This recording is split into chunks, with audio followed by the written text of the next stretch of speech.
പരിശുദ്ധ മാതാവിനോടും എൻ്റെ കർത്താവിനോടും ഞാൻ നന്ദി പറയുന്നു. എൻ്റെ പേര് സിയ. ഞാൻ കോഴിക്കോട് നിന്നാണ് വരുന്നത്. കഴിഞ്ഞ മാർച്ച് 18 ഞാൻ ഉടമ്പടി എടുത്തത്. കർത്താവിൻ്റെ കൃപയാൽ ഞാനൊരു ആർക്കിടെക്ചറൽ ഫേം നടത്തി വരികയാണ്. കഴിഞ്ഞ 7 വർഷം മുമ്പ് എൻ്റെ ഫ്രണ്ട്സായിട്ട് ഞാൻ പ്രൊട്ടസ്റ്റൻ്റ് ചിന്താഗതിയിൽ ആകർഷിക്കപ്പെട്ട് മാതാവിനെ പൂർണ്ണമായി മറന്നു കളഞ്ഞിരുന്നു. അതുവരെ ഒത്തിരി മാതാവിനോടുള്ള സ്നേഹത്താലാണ് ഞാൻ വളർന്നു വന്നത്. എൻ്റെ അമ്മ എന്നെ വളർത്തിയതും. പക്ഷെ ചില വിഷയങ്ങൾ വന്ന് ഞാൻ എൻ്റെ ഫ്രണ്ട്സിൻ്റെ കൂടെ ചേർന്ന് മാതാവിനെ പൂർണ്ണമായിട്ട് മറന്നു കളഞ്ഞു. മാതാവിനെക്കുറിച്ച് ആരെങ്കിലും പറഞ്ഞു കഴിഞ്ഞാൽ ഞാൻ ഭയങ്കരമായിട്ട് സൈലൻ്റ് ആവാൻ തുടങ്ങി. അവർ പറഞ്ഞതിന് ശേഷം ഞാൻ എപ്പോഴും പറയും, കർത്താവിൽ ഫുള്ള് ഫോക്കസ് ചെയ്യി.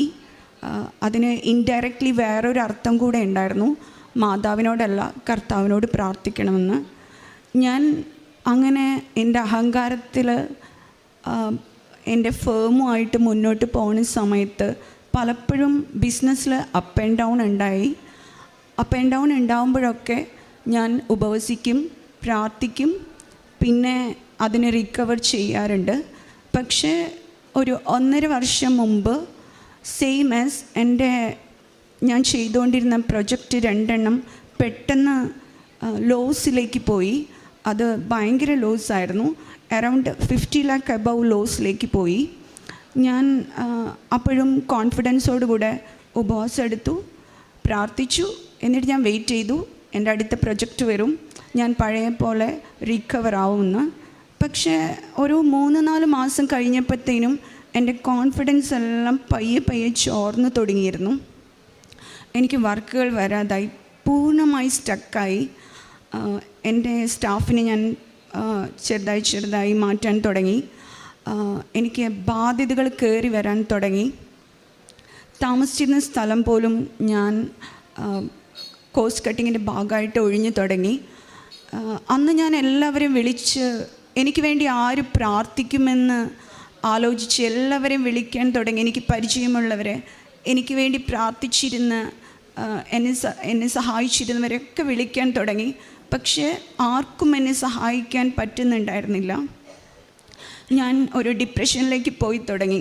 കാരണം എനിക്കെല്ലാം എൻ്റെ ഫേമായിരുന്നു, അതിൽ നന്നായി അഹങ്കരിക്കുകയും ചെയ്തായിരുന്നു ഞാൻ.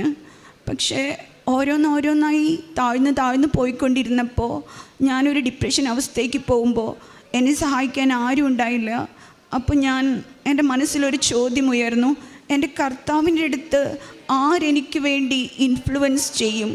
ഞാൻ പറഞ്ഞിട്ട് എൻ്റെ കർത്താവ് കേൾക്കുന്നില്ലല്ലോ, എവിടെയോ എനിക്കൊരു മിസ്റ്റേക്ക് ഉണ്ട്, എവിടെയോ ഒരു മിസ്സിങ് എനിക്ക് വരുന്നുണ്ടെന്ന് തോന്നി. ഞാൻ വീട്ടിൽ പറയും, അമ്മയുടെ അടുത്ത് എൻ്റെ വിഷമങ്ങൾ പറയുമ്പം അമ്മ മാതാവിനെക്കുറിച്ച് പറയാറുണ്ട്. പക്ഷെ ഞാൻ അപ്പോഴും സെയിം ആസ് സൈലൻറ്റ് മോഡിൽ തന്നെയായിരുന്നു. എനിക്കത് കേൾക്കാൻ താല്പര്യം ഉണ്ടായിരുന്നില്ല. എൻ്റെ അമ്മ ഇവിടെ വന്ന് ഉടമ്പടി എടുത്തു. അമ്മ എനിക്ക് വേണ്ടി പ്രാർത്ഥിച്ചുകൊണ്ടിരുന്നു. അപ്പോഴും ഞാൻ കോഴിക്കോടായിരുന്നു. എനിക്ക് ഈ ചിന്ത എന്നെ വളരെയേറെ അലട്ടിക്കൊണ്ടിരുന്നു. എൻ്റെ പ്രാർത്ഥന എവിടെയോ എത്താതെ തടയപ്പെട്ടു പോകുന്നു. എനിക്ക് വേണ്ടി എൻ്റെ കർത്താവിൻ്റെ അടുത്ത് ആരും മധ്യസ്ഥം പറയും? ഭൂമിയിലുള്ള ആരും പറഞ്ഞിട്ടും എനിക്ക് എഫക്റ്റ് ആവുന്നില്ല. ഞാൻ പ്രാർത്ഥിച്ച് നോക്കുന്നുണ്ട്, പക്ഷെ അത് ശരിയാവുന്നില്ല. ഹൈലി ഡിപ്രഷനിലേക്ക് ഞാൻ ഓരോ ദിവസം പോയിക്കൊണ്ടിരുന്നു.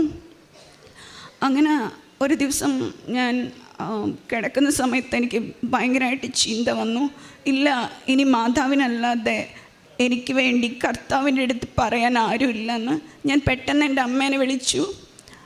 അമ്മ എന്നോട് പറഞ്ഞു, ശരി മോള് പ്രാർത്ഥിക്കുക, അമ്മ നിർബന്ധിക്കണില്ല, മോള് നന്നായി കർത്താവിനോട് പ്രാർത്ഥിക്കുന്നതല്ലേ, മോള് ചോദിച്ചിട്ട് മോൾക്കൊരു കൺഫർമേഷൻ കിട്ടിയാൽ നമുക്ക് നാളെ തന്നെ പോവാമെന്ന് പറഞ്ഞു. ഞാൻ കോഴിക്കോട് നിന്ന് ഓടി അമ്മയുടെ അടുത്തെത്തി. അന്ന് രാത്രി 1 മണി സമയത്ത് ഞാൻ എൻ്റെ കർത്താവിനോട് ചോദിച്ചു, കർത്താവേ, ഇത് ശരിയായ കാര്യം തന്നെയല്ലേ? നാളെ ഞാൻ കൃപാസനത്തിലേക്ക് പോകാൻ ആഗ്രഹിക്കുന്നു. ഞാൻ കൃപാസനത്തിലേക്ക് പോകണമെങ്കിൽ ഇന്ന് രാത്രി ഈ 1 മണി സമയത്ത് എൻ്റെ കർത്താവ് എന്നോട് സംസാരിക്കണം. ഞാൻ ഈ വചനം എടുക്കുമ്പോൾ എൻ്റെ കർത്താവിനോട് കാനായിലെ കല്യാണ വിരുന്നിൽ വീഞ്ഞു തീർന്നു പോയപ്പോൾ അമ്മ അവർക്ക് വേണ്ടി മധ്യസ്ഥം അപേക്ഷിച്ചതുപോലെ അതേ വചനം ഇന്ന് രാത്രി 1 മണി സമയത്ത് ഈ വചനം തുറക്കുമ്പോൾ കർത്താവ് എന്നോട് സംസാരിക്കണമെന്ന് പറഞ്ഞു. ഞാൻ നന്നായി പ്രാർത്ഥിച്ചു. ഞാൻ വചനമെടുത്തപ്പോൾ സെയിം വചനം തന്നെ എനിക്ക് എൻ്റെ കർത്താവ് തന്നു. ഞാൻ കൺഫേം ചെയ്തു നാളെ മോർണിംഗിൽ എനിക്ക് കൃപാസനത്തിലെത്തണമെന്ന്. അങ്ങനെ ഞാൻ അന്ന് പുലർച്ചെ 3:30 ഞാൻ എൻ്റെ അമ്മയും കൂടെ അവിടെ നിന്ന് ഇവിടെ എത്തി. മാർച്ച് 18 ഞാൻ ഉടമ്പടി എടുത്തു. ഉടമ്പടി എടുത്ത് 2 ആഴ്ച കഴിഞ്ഞപ്പോഴത്തേനും അമ്മ മാതാവ് എനിക്ക് സ്റ്റക്കായി നിന്ന വർക്കുകൾ വീണ്ടും സ്റ്റാർട്ട് ചെയ്യിപ്പിച്ചു. അതിൻ്റെ ഇടയിൽ എനിക്ക് കാരുണ്യ പ്രവൃത്തികളെക്കുറിച്ച് പറയാനുള്ളത്, ഞാൻ കാരുണ്യ പ്രവൃത്തികൾ ചെയ്യാറുണ്ട്. പക്ഷേ ഇവിടെ നിന്ന് കിട്ടിയ ഇൻസ്ട്രക്ഷൻ പോലെയല്ല ഞാൻ ചെയ്യാറ്. എൻ്റെ കയ്യിൽ പൈസ വരും, അത് ഞാൻ ആർക്കെങ്കിലും കൊടുക്കും, അത് ഞാൻ ദശാംശമായിട്ട്